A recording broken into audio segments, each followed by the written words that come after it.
नमस्कार, बहुत स्वागत है आपका। आप देख रहे हैं गुरुजी के ज्योतिष सीक्रेट। तुला राशि वालों, राहु का नक्षत्र परिवर्तन होने जा रहा है। नौ ग्रहों में राहु का विशेष महत्व है। हालांकि ये छाया ग्रह हैं, हर व्यक्ति के जीवन को पूरी तरह से बदलने की ताकत रखते हैं। राहु को धीमी गति से चलने वाला ग्रह कहा गया है और एक राशि में करीब 18 महीने तक रहते हैं। तो राशि चक्र में गोचर करेंगे। अगर हर राशि में तो कई साल लगते हैं, लेकिन शनिदेव और गुरु जो बृहस्पति हैं उनके बाद राहु ही एक ऐसा ग्रह है जिनकी गोचर की अवधि अधिक होती है। तो राहु इस समय नक्षत्र परिवर्तन करने जा रहे हैं। देखिए, राहु क्रूर ग्रह हैं और शनिदेव के नक्षत्र उत्तरा भाद्रपद नक्षत्र में प्रवेश कर चुके हैं। तो उत्तरा भाद्रपद नक्षत्र के तीसरे पद में गोचर कर रहे हैं और 10 जनवरी 2025 तक यहीं पर रहेंगे। राहु के नक्षत्र परिवर्तन का सबसे ज़्यादा प्रभाव नकारात्मक और सकारात्मक दोनों ही तरह का हालांकि प्रभाव होता है। जैसे कि उत्तरा भाद्रपद नक्षत्र में राहु हो तो व्यक्ति इस पीरियड में धार्मिक हो जाता है, सिद्धांतवादी होता है और वैवाहिक जीवन में थोड़ा सा राहु अलगाव भी करवाता है। मांसाहारी होना, हड्डियों की मुश्किलें परेशान करना, शत्रु पीड़ा होना, ये नकारात्मक पक्ष हैं। हालांकि वैदिक ज्योतिष के अनुसार अग्नि तत्व है और यहाँ पर सभी नक्षत्रों में इसे स्थिर नक्षत्र माना जाता है। इस नक्षत्र में यानी उत्तरा भाद्रपद नक्षत्र के प्रथम पद में, प्रथम चरण में व्यक्ति को धर्म की तरफ मोड़ता है राहु। वैवाहिक जीवन में लेकिन बाधाएं देता है, चरित्र को मलिन करता है, मांसाहार की तरफ अग्रसर होता है और थोड़ा हड्डियों की मुश्किलें देता है। लेकिन जैसे ही राहु उत्तरा भाद्रपद नक्षत्र के द्वितीय चरण में जाते हैं तब बात रोक देता है, समाज में अपमानित करवाता है और पारिवारिक जीवन में थोड़ा दुख देता है। वहीं राहु उत्तरा भाद्रपद नक्षत्र के जब तृतीय चरण में जाते हैं तब व्यक्ति से काम ज़्यादा करवाते हैं, स्त्रियों से संबंध बनता है, बिगड़ता है, या फिर ऐसा कहें कि अगर छेड़छाड़ करेंगे तो अपमानित भी करवाएगा राहु। यानी प्रेम नहीं मिलता, कष्ट मिलता है ज़्यादा। लेकिन उत्तरा भाद्रपद नक्षत्र के चौथे चरण में जब प्रवेश करता है राहु तब धन बेवजह खर्चा करवाता है, कामुक विलासी बना देता है और अशुद्ध विचार देता है।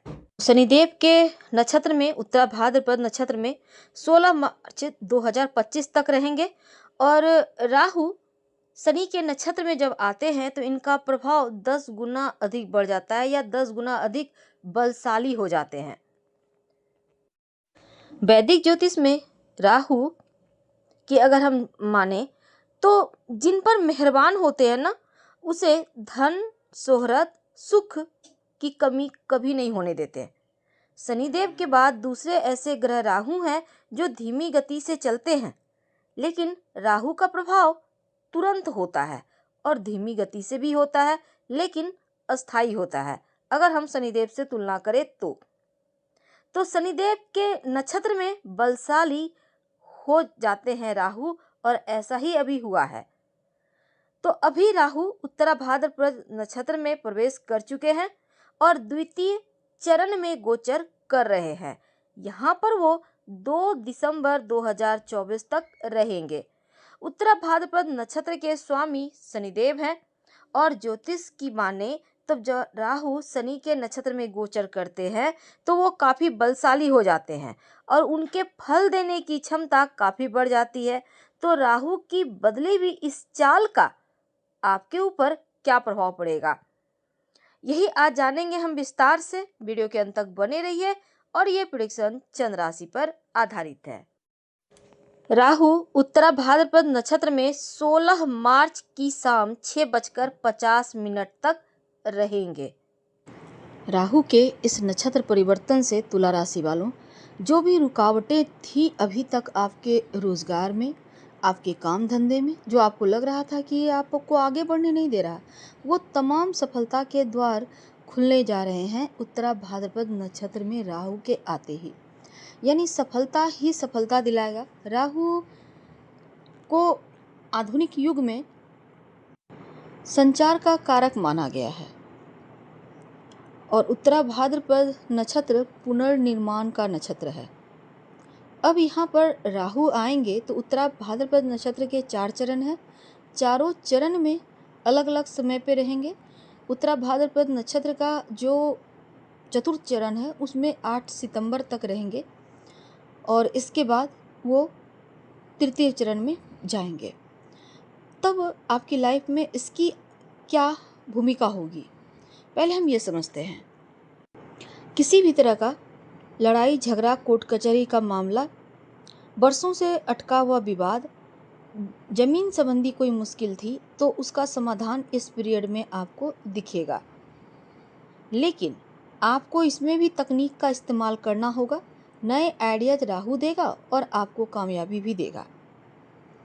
अब देखिए, राहु का ये नक्षत्र परिवर्तन आपके जीवन की आ रही मुश्किलों को भी दूर करेगा।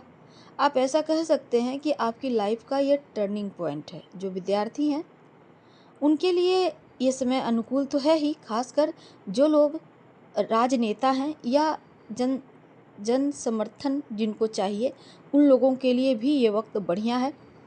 तमाम चुनौतियों को आसानी से आप हटा देंगे और इस समय अगर आप कर्ज में फंसे हैं तो कर्जों से मुक्ति भी राहु करवाएगा। तो राहु का उत्तरा भाद्रपद नक्षत्र में आने से समस्याओं का सुलझना लगभग तय है।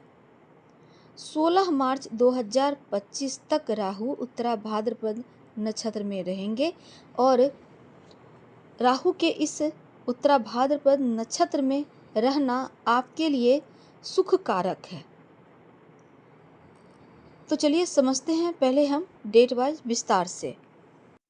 तो चौथा जो चरण है उसके स्वामी मंगल हैं और 8 सितंबर तक ज़्यादा रहस्य ऊर्जा आपके अंदर समाएगी। आप खुद को ही समझ नहीं पाएंगे कई बार। तो 8 सितंबर तक किसी भी प्रकार की कोई बड़ा इन्वेस्टमेंट नहीं करना है और अपने स्वास्थ्य का ध्यान रखना है। लेकिन इसके बाद 8 सितंबर के बाद आपके स्वास्थ्य की मुश्किलें कम होंगी, कुटुंब परिवार का साथ मिलेगा, पैतृक संपत्ति का लाभ होगा, पैसों का लेन देन को लेकर किसी तरह का कोई विवाद था वो सुलझते दिखेंगे, ननिहाल पक्ष से कुछ अच्छे समाचार आएंगे, बेवजह की चीज़ों में खर्च करने से बचिएगा और इसमें ये बहुत आवश्यक है आपके लिए।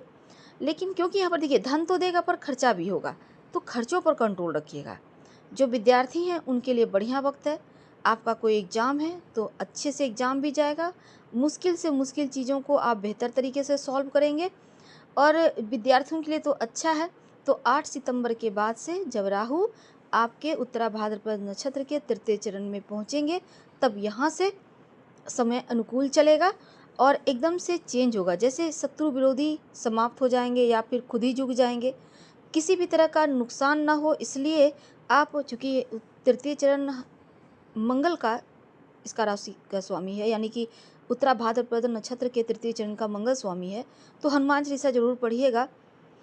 अब देखिए यहाँ पर काफ़ी आपको आराम तो मिलेगा। तो 8 सितंबर से लेकर 10 नवंबर तक का जो वक्त है अब वो तृतीय चरण में रहेंगे और तृतीय चरण के स्वामी शुक्र हैं।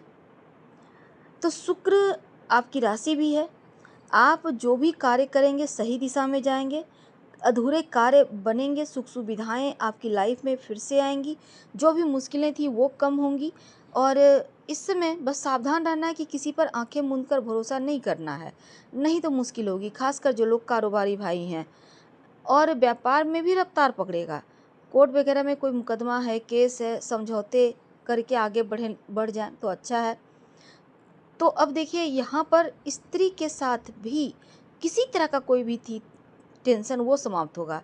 अगर किसी तुला वाले का कोर्ट कचहरी मुकदमा चल रहा था विवाह को लेकर, उसमें भी अगर आप प्रयास करें तो सुलझ जाएंगे आसानी से। अब देखिए अगर लव रिलेशनशिप में है तो यहाँ पर रिश्तों में प्रेम बढ़ेगी। अगर आपका रिश्ता टूट भी चुका है, अगर आपकी सगाई टूट चुकी है तो भी दोबारा रिश्ते जुड़ेंगे। कहने का मतलब हर चीज़ को जोड़ेगा, हर चीज़ में पॉजिटिव रिजल्ट देगा। और अगर कोई एग्ज़ाम वगैरह है तो यहाँ पर चीज़ें एकदम से आपके फेवर में रहेगी।